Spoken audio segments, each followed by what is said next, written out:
Hi, and welcome. You're listening to the X22 Report. My name is Dave, and this is episode 1698, and today's date is October 15th, 2018, and the title of the episode is Warning to Trump, Unwise to Mess with the Central Bank. Let's get into the economic collapse financial news. Now, as we can see, the central bankers, they understand what is going on here, and we know that Trump continually contradicts the central bank. And I do believe Powell is the inside man, and I do believe that this is being done on purpose. Just like where Trump was out there saying, listen, I don't like Sessions, we need a better attorney general. Actually, what he was doing the opposite. The same thing is happening here, where he's contradicting Powell, saying that he thought he was an easy money Fed, but it looks like he's an interest rate Fed. It's not a good thing in what he is doing, which means this is exactly what he wants him to do, because he knows if he raises the interest rates, he knows it will bring down the economy. He knows the Fed will be blamed. And Trump, through his tweets, already said, listen, we will blame the Fed if the economy comes down, because they're the ones who are raising the interest rates. The economy that I'm in control over is doing fantastically. Now, of course, we know that these numbers are manipulated. This is why we've been following the economy for such a long time, so we understand what is really going on here, where they can't say, hey, retail is down because of bad weather, hurricanes, and things like that. No, retail is down because the economy is falling apart. I mean, look at Sears. Sears finally declared bankruptcy. We see the CEO has stepped down. We see a lot of stores going through bankruptcy. A lot of stores are very nervous about this holiday season, and of course they're blaming it on tariffs and everything like that. What they're really worried about is that the American person, the everyday person, they're not going out and spending the money. Now, if we look at core retail sales right now, they have dropped by the most in 16 months, and restaurants aren't doing any better.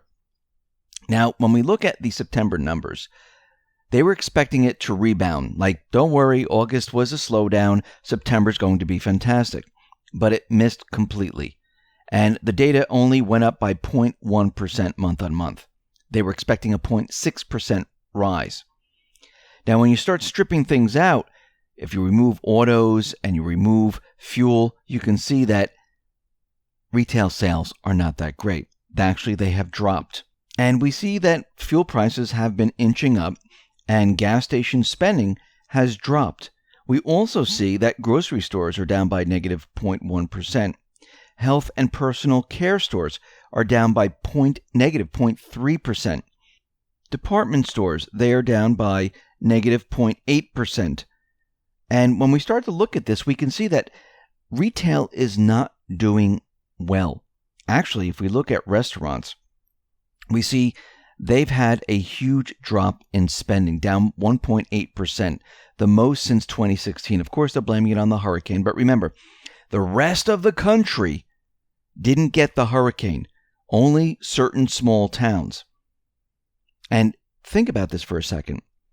Wouldn't you think retail sales would have skyrocketed because everyone was out buying fuel, right, for the hurricane? Everyone was out buying generators, batteries, extra food, extra water, extra supplies. You would think that retail sales would be skyrocketing. You think they would be fantastic because people were buying double of everything. They went to the gas station and they filled up their tank, and then they took out 3-4 other tanks and they filled those up. So you would think that we would see retail sales doing fantastically if there's a storm ready to hit. We didn't see this at all. Because the overall country cannot support what we have today. People are not spending.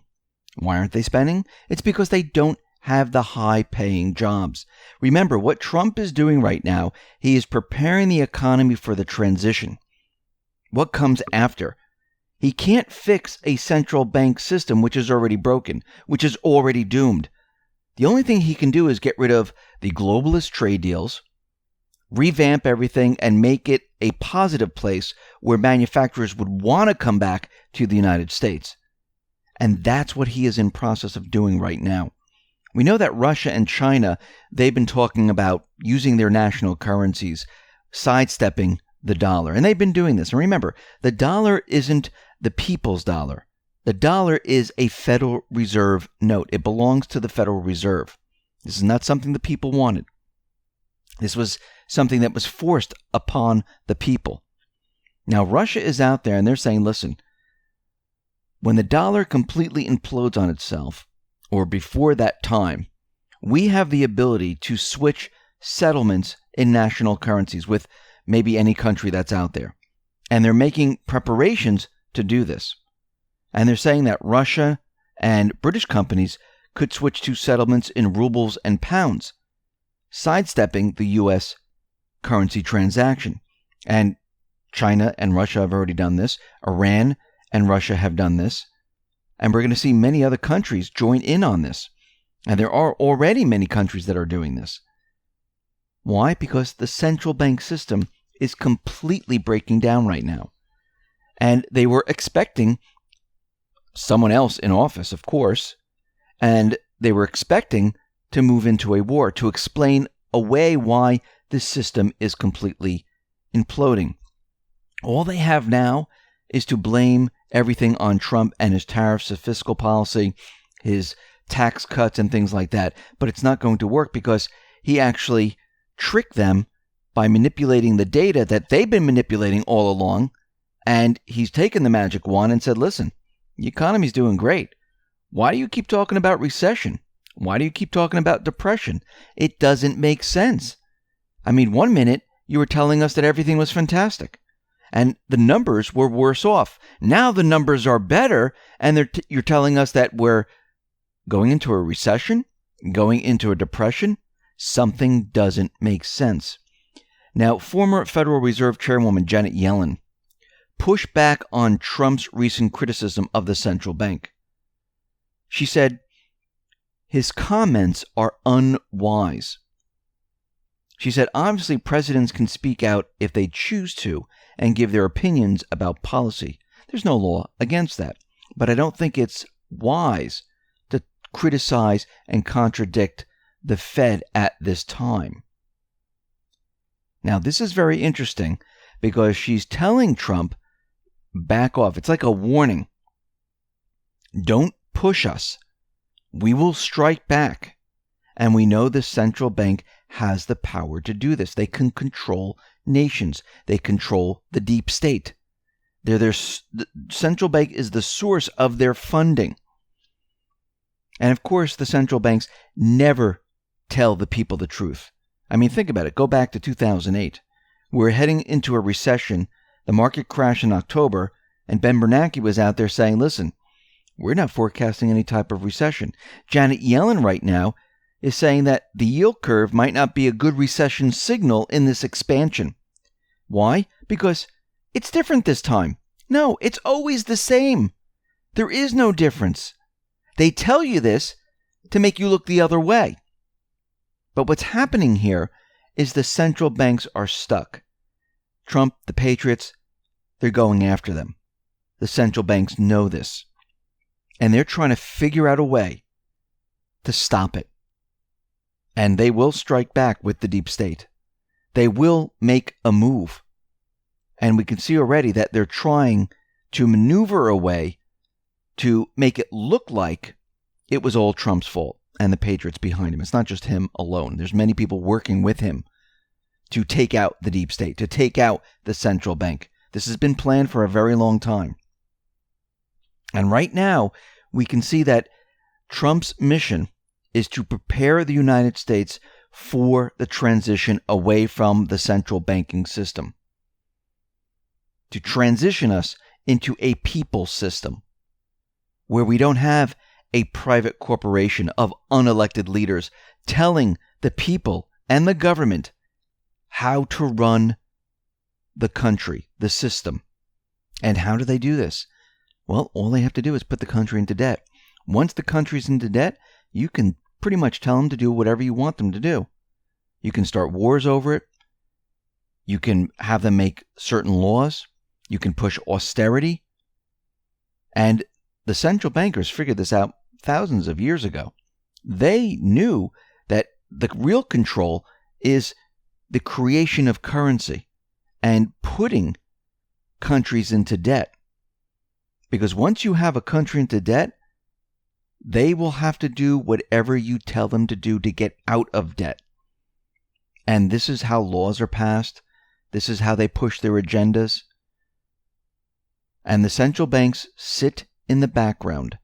These unelected leaders, they become very, very wealthy, but they're never televised. They're the ones who hide in the shadows behind the curtain. And what is happening today is we're pushing them out into the light.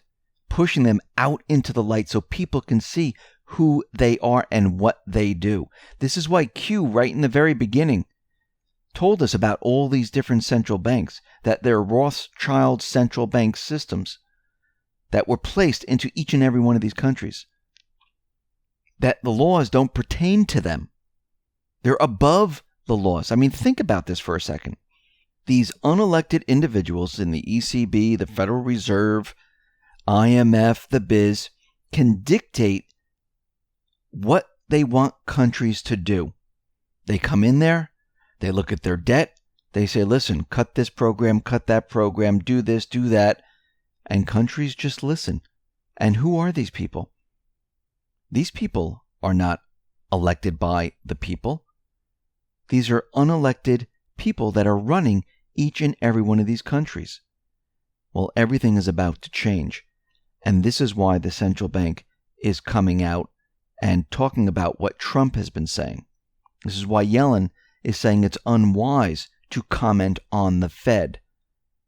And we're going to hear a lot more of this as time goes on, because it's going to get very, very heated, especially with the deep state, the central bank, and all of it, because they're being taken down. And when these individuals are being taken down, they just don't take it lying down.